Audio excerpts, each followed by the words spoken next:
You heap the logs and try to fill the little room with words and cheer, but silent feet are on the hill. Across the window veiled eyes peer. The hosts of lovers, young in death, go seeking down the world tonight, remembering faces, warmth, and breath, and they shall seek till it is light. Then let the white-flaked logs burn low, lest those who drift before the storm see gladness on our hearth and know there is no flame can make them warm. This was All Souls Night, 1917. This is a poem by Hortense Flexner. I wasn't able to find much on her except in very broad terms. She was a poet, she was a playwright, she was a professor. I've not been able to find much about her life outside of that kind of thing. I mean, it talked about where she was a professor, who she married, where she lived various years, who a few of her friends were, but I've not yet been able to find any details, and admittedly, that's probably because I don't give myself much research time before I film any of these.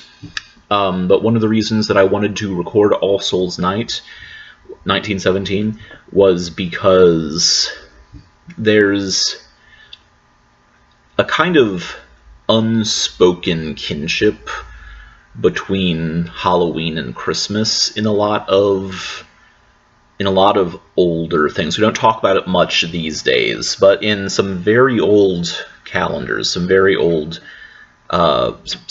calendars of holidays and celebrations, All Saints' Day is kind of the kickoff to the Christmas season.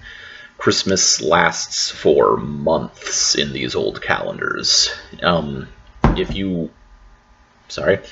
There's a weird little hole here. I'm kind of on a raised platform, and there's a sort of hole between the floor and the wall there. But if you've ever seen Disney's The Hunchback of Notre Dame, or did they say Notre Dame in that movie? Notre Dame. If you've ever seen Disney's Hunchback of Notre Dame, they have what is the Festival of Fools or something like that, Topsy-Turvy Day. That's actually a reference to some older Christmas celebrations that wouldn't have taken place on Christmas Day exactly, but are part of Christmas. In fact, a lot of my favorite old Christmas traditions are actually ghost stories.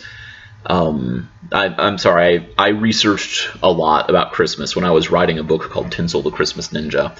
I should probably start looking for an agent for that, but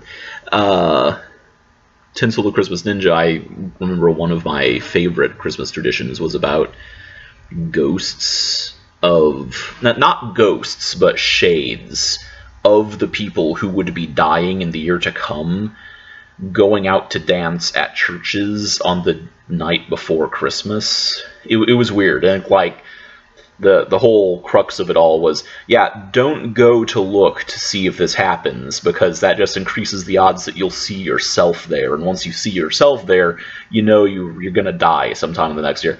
But this poem here, All Souls Night, 1917, it reminded me of all that. It talks about white flaked logs that are burning, that there are people who are just trying to use flame to create light in the darkness and a little warmth in the cold.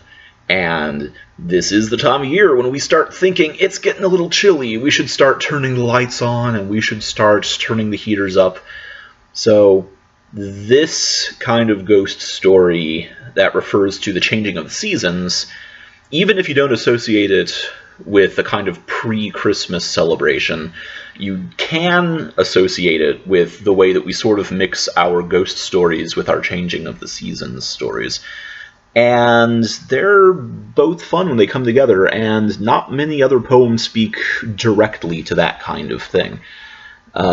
So I think that, like Little Orphan Annie at the beginning of my Fortnight of Fright, this is a poem that's it's got kind of a more sinister edge to it, but it still speaks to the same sort of thing.